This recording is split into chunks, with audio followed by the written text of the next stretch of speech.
Hello, আসসালামু আলাইকুম। কী অবস্থা, সবাই কেমন আছেন? আশা করি সবাই ভালো আছেন। আজকের আরেকটা নতুন ভিডিওতে আপনাদের সবাইকে জানাচ্ছি স্বাগতম। তো আজকে আসলাম আমার ক্ষেতে। আবার আমার ক্ষেতের লাল শাকগুলি অনেক বড় হয়েছে, তো এগুলি আজকে উঠাবো। তো এই যে যাইতেছি এখন লাল শাকের ক্ষেতে। কিছুদিন আগে আরেকটা ভিডিওর মধ্যে দেখাইছিলাম আমার লাল শাকগুলি। এই যে এখন মাশাআল্লাহ দিলে অনেক বড় হয়েছে। তো এখন আমি লাল শাকগুলি উঠাবো আজকে খাওয়ার জন্য, এই আর কি। কারণ বেশি থাকলে তো আবার ঝামেলা, কি জানি বলে, খাইতে সমস্যা হয় আর কি। তো একটু কচি থাকতে খাওয়াটাই ভালো আর কি, এই আর কি। তো এই যে লাল শাক দেখতে পারতেছেন, আজকে আমার লাল শাকগুলি মোটামুটি অনেক বড় হয়েছে, এই আর কি। তো এখন লাল শাকগুলি আজকে উঠাবো। লাল শাকের পাশাপাশি এখানে কিছু ডাঁটার শাক লাগাইছিলাম। লাল শাকগুলি অনেক বড় হয়েছে, ডাঁটার শাকগুলি একটু এখনও ছোট রয়েছে, মানে লাল শাকের তুলনায়। তো ডাঁটার শাকগুলি বুঝতেছেন কিনা জানি না, এই যে এগুলি হলো গিয়ে ডাঁটার শাক। এই যে এগুলি ভিতরে ভিতরে ডাঁটার শাক আছে, এক সাইডে লাগাইছিলাম আর কি এটি ডাঁটার শাক।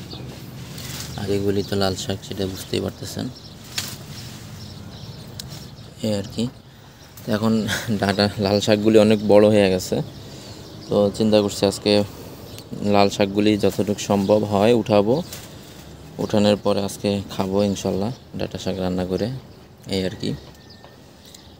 এই যে আজকের আমার এই লাল শাকের ক্ষেত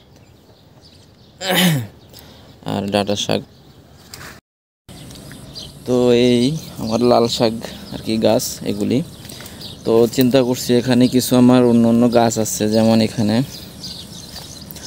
আপনার এই বটবড়ি গাছ আছে, তারপরে করলা গাছ আছে, তারপরে আপনার কিছু গাছ আছে, চিচিঙ্গা গাছ। তো এগুলির জন্য একটা এখানে একটা মাছা দেওয়ার জন্য মানে চিন্তা ভাবনা করতেছি।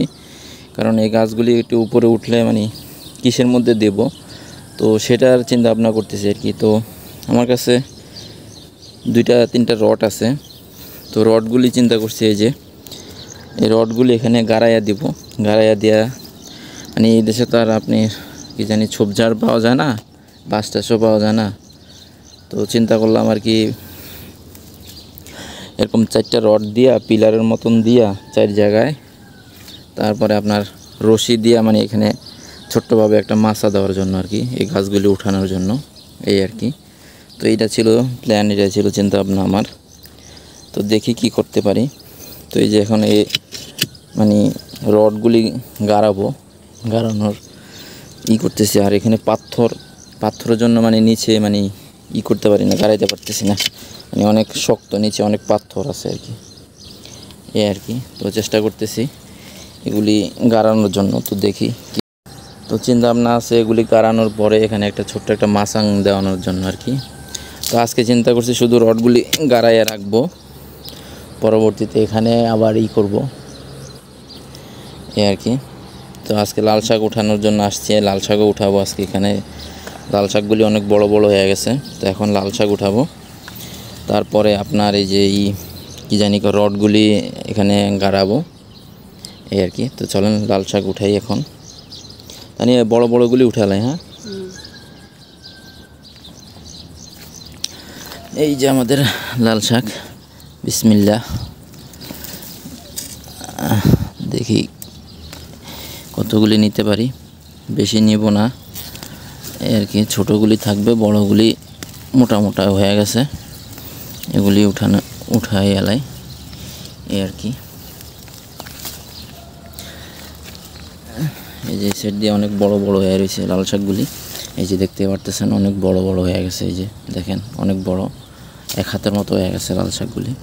আর মাটি মোটামুটি পুষ্টিকর আছে, মাটিও মোটামুটি ভালো আছে। আর আমরাও কিছু এখানে মানে পুষ্টি জাতীয় মানে কিছু ফালাইছিলাম আর কি, গোবর মানে গরুর গোবর হয় না যে, ওই গোবরগুলি ফালাইছিলাম, এই আর কি। আবার মুরগির এই ইয়ারগুলি আর কি, ওয়েস্টগুলি, এগুলি ফালাইছিলাম এই জায়গায়।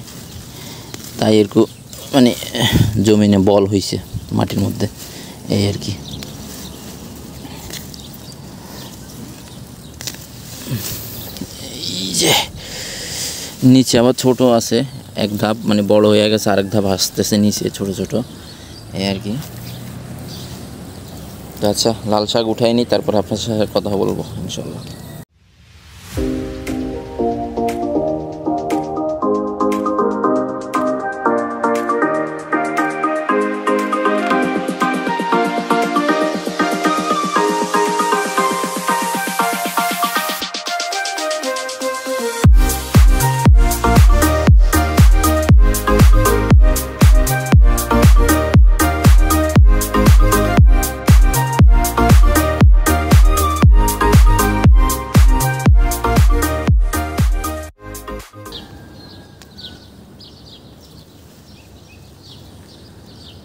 তো বন্ধুরা, এই যে দেখেন লাল শাক উঠাইছি আমার ক্ষেতের, মানে এগুলি কোনো কেমিক্যাল নাই, কোনো কিছু নাই, আল্লাহ দিছে, অনেক ভালো, এই আর কি। দেখতেছেন আপনারা, অনেক মানে ফ্রেশ শাক, লাল শাক। তো এগুলি উঠাইছি আমার ক্ষেত থেকে, আজকে আমরা রান্না করে খাবো, এই আর কি। তো এই যে দেখতেই পারতেছেন কেমন। তো আশা করি আপনারা বুঝতে পারছেন আমার ক্ষেতে কী অবস্থা এখন বর্তমানে। তো এই ছিল আজকের ভিডিওটা। তো ভালো লাগলে লাইক করবেন, শেয়ার করবেন, কমেন্ট করবেন, আর আমার চ্যানেলটি সাবস্ক্রাইব করে আমার পাশে থাকবেন। সবাই ভালো থাকবেন, সুস্থ থাকবেন। আবার দেখা হবে কোনো এক ভিডিওর মাধ্যমে। তো ভালো থাকবেন, সুস্থ থাকবেন। আল্লাহ হাফেজ, বাই।